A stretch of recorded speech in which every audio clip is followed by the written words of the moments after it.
تو مریم صاحبہ جو ہے وہ ان سے گلے ملی تو رو پڑی، اور ایک رونا ان کا بنتا ہی تھا، ایک خوشی کے آنسو تھے کہ جب انہوں نے دیکھا کہ ایسا لگ رہا تھا کہ ایسے وقت میں جو ہے وہ کہ جب ایسا لگ رہا تھا کہ ساری خدائی جو ہے نواز شریف کی دشمن ہو گئی ہے، تمام زمینی قوتیں جو ہیں ان کی دشمن تھیں، اور پتہ نہیں جان بھی بچتی ہے یہ نہیں بچتی، ایسی صورتحال میں وہ پاکستان سے گئے تھے. اور اس کے پیچھے پھر جہاں پر باقاعدہ پاکستان کے اندر عمران خان کی حکومت نے مریم کو یرغمال بنا کے رکھا تھا، اس کے پاسپورٹ ضبط کیے ہوئے تھے، اور اس کے بعد وہ یہاں پر رہیں اور بڑی دلیری سے رہیں. جب جنرل باجوہ، جنرل فیاض امید اور عمران خان کے اقتدار کا سورج پاکستان میں سوا نیزے پر تھا، اور ان کے تمام تر غصہ اور ان کی جو سورج کی گرمائش کے شعلے مسلم لیگی کی قیادت پر پڑ رہے تھے، اور تمام لیڈرشپ ان کی جیلوں کے اندر جو پڑی ہوئی تھی، اس وقت جو ہے وہ مریم نے جو ہے وہ میدان میں نکلتی رہیں اور اپنی پارٹی اور اپنے والد کے لیے ایک جنگ لڑتی رہیں. اس وقت کے جو حکمران تھے، جو طاقتور لوگ تھے، ان کو للکارتی رہیں. تو میں تو اس جلسے کو جو ہے وہ کریڈٹ مریم نواز شریف کو دوں گا، کیونکہ وہ اس نے یعنی کہ اپنے باپ کا ڈٹ کے ساتھ دیا، اور آج جو ہے وہ پھر اس کا باپ واپس آیا. تو یہ مریم کے لیے سب سے زیادہ خوشی کا دن تھا، اسی وجہ سے شاید ان کی آنکھوں سے آنسو بھی نکلے. خیر اس کے بعد جو ہے وہ ایک 2-3 منٹ کی تقریر کی شہباز شریف صاحب نے، اور امپورٹنٹ یہ چیز تھی کہ شہباز شریف صاحب نے خود کھڑے ہو کر وزیر اعظم نواز شریف کے نعرے لگوائے. ایک اور چیز امپورٹنٹ تھی کہ گزشتہ کافی عرصوں سے میں یہ نوٹ کر رہا تھا، اور آج بھی جلسے میں نوٹ کیا کہ شہباز شریف صاحب کے جو صاحبزادے حمزہ شہباز، یعنی کہ جو مریم کے چچا زاد بھائی ہیں، وہ ہر جلسے میں، پہلے بھی مریم جب جہاں پہ شہباز شریف ہوتے تھے ان کا ہاتھ پکڑ کے چلتی تھی، اور آج بھی وہ ان کا یہی جو طریقہ کار تھا. اور انہوں نے پھر یہ بھی کہا نواز شریف صاحب کے آنے سے پہلے، جب حمزہ ان کے پاس کھڑے تھے اسٹیج میں، کہ جو لوگ کہتے تھے کہ شین اور میں سے نون میں سے شین نکل جائے گی، تو دیکھ لو شین بھی یہیں پر ہے اور نون بھی یہیں پہ ہے. خیر یہ چیزیں اپنی جگہ پہ. نواز شریف صاحب جب پہنچے جناب، تو اس کے بعد جو انہوں نے تقریر کی 4 پوائنٹ وہ میں آپ کو ذکر کر دیتا ہوں. ایک تو انہوں نے 2-3 بڑی اہم چیزیں کہیں جن کو ہم پالیسی سٹیٹمنٹ کہہ سکتے ہیں. ویسے تو انہوں نے اظہار کیا پبلک کے ساتھ اپنی انوالومنٹ کا، اور ان کا کہ جی مجھے تو میں نے پاکستان کے لیے یہ کیا اور میں نے آپ سے محبت کی، اس کی وجہ سے مجھے سزا دی گئی. تو لوگ نعرے لگاتے تھے کہ نواز شریف آئی لو یو، نواز شریف صاحب نے ان کو جواب دی کہ آئی لو یو ٹو. یہ تو تھی ان کی بات. پھر انہوں نے جو 3-4 چیزیں کہیں، انہوں نے ذکر کیا کہ جی میں عمران خان کا ایک جگہ پہ ذکر ان کو کرنا پڑا، تو ان کا جی میں اس کو نام نہیں لینا چاہتا تھا کیونکہ میری تربیت مجھے اس چیز کی اجازت نہیں دیتی. یہ بات تو ان کو بیسیکلی وہ جو نواز شریف کے بارے میں جو، اور بلکہ ہر ایک آدمی کے بارے میں جو عمران خان جس طرح کی لینگویج استعمال کرتے ہیں، مطلب میں ہمیشہ سے یہ کہتا ہوں جب وزیر اعظم تھے تب بھی کہ یہ وزیر اعظم کی لینگویج نہیں ہوتی. یہ تو ہمیں گلی محلے کے جو ہوتے ہیں لوگ، ان کی مطلب ایک جو بس کیا الفاظ استعمال کروں گے، کس طرح کے لوگ ہوتے ہیں، ان طرح کی وہ لینگویج استعمال کرتے تھے.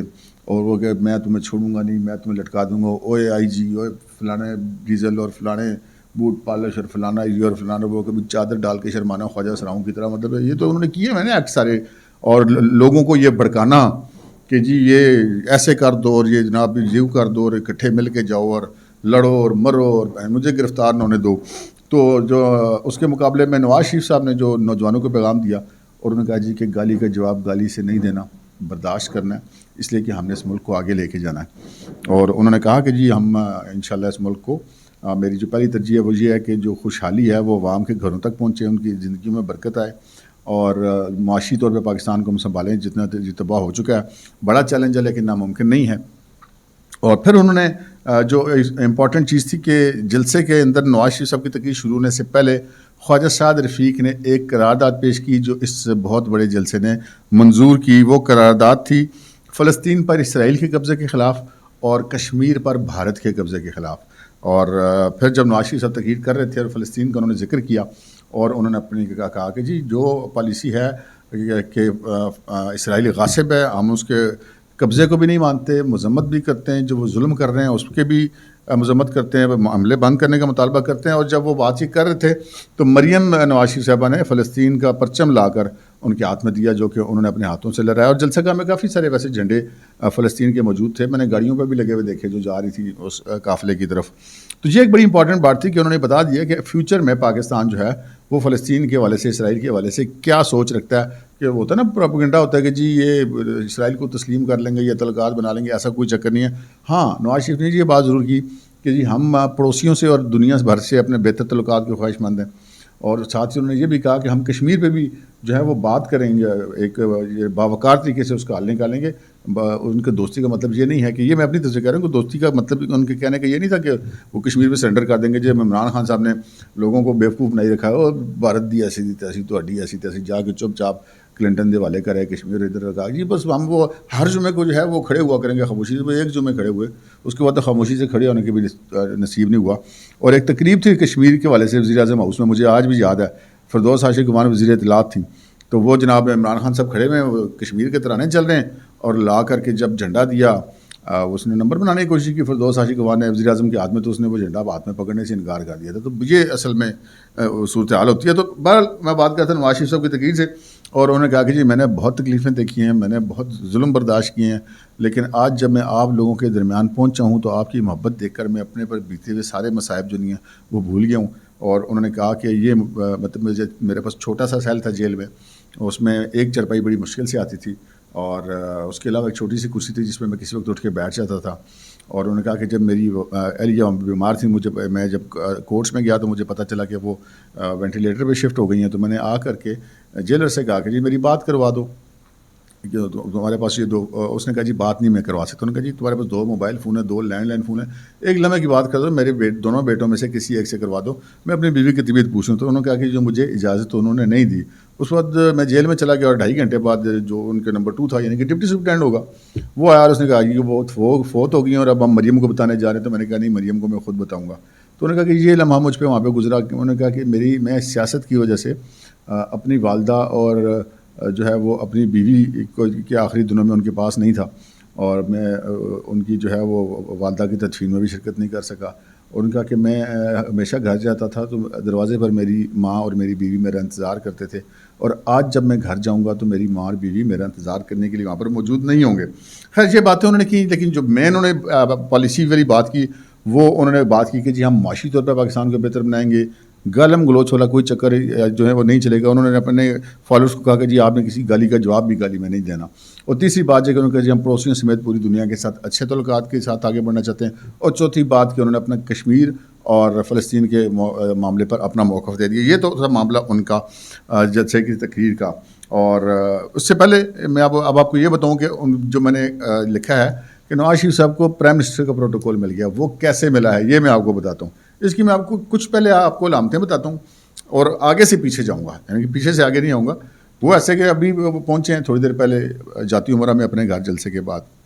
تو ذرا آپ ٹی وی پہ فوٹیجز دیکھ لیں ان کے ساتھ کتنا پروٹوکول ہے. مطلب پرائم منسٹر سے زیادہ نہ ہو تو کم نہیں ہے. ایک تو یہ بات ہے. دوسری بات یہ ہے کہ جب وہ ایئرپورٹ پہ پہنچے وہاں پہ بھی سرکاری حکام موجود تھے ان کے استقبال کے لیے. لاہور ایئرپورٹ، جب وہ لاہور ایئرپورٹ سے ہیلی کاپٹر میں بیٹھے ہیں اور انہوں نے شاہی قلعہ میں لینڈ کیا ہے تو وہاں پہ CCPO لاہور نے انہیں سلیوٹ کیا باقاعدہ. اچھا یہ بات ہو گئی. پھر اس سے پہلے جب وہ اسلام آباد ایئرپورٹ پہ پہنچے تھے، ایک تو انہوں نے قانونی جو ٹیم تھی ان کو انہوں نے دستخط کر کے دینے تھے، جو ان کے کیسز کی اپیلیں ہیں وہ بحال کرنے کے حوالے سے درخواستیں تھیں، وہ انہوں نے آج ہی فائل کرنی تھی، تو وہ انہوں نے دستخط کیے. اور پھر وہاں پر نادرا کی ٹیم موجود تھی اور انہوں نے وہیں پر ان کی وہ ویریفیکیشن کی. اور یہ لوگ کہتے ہیں کہ جی یہ بڑا ان کو کیوں ایسا کیا جا رہا ہے. تو عمران خان صاحب بھی اپنے گھر بلوا کے نادرا والوں کو ویریفیکیشن وغیرہ کروا لیا کرتے تھے.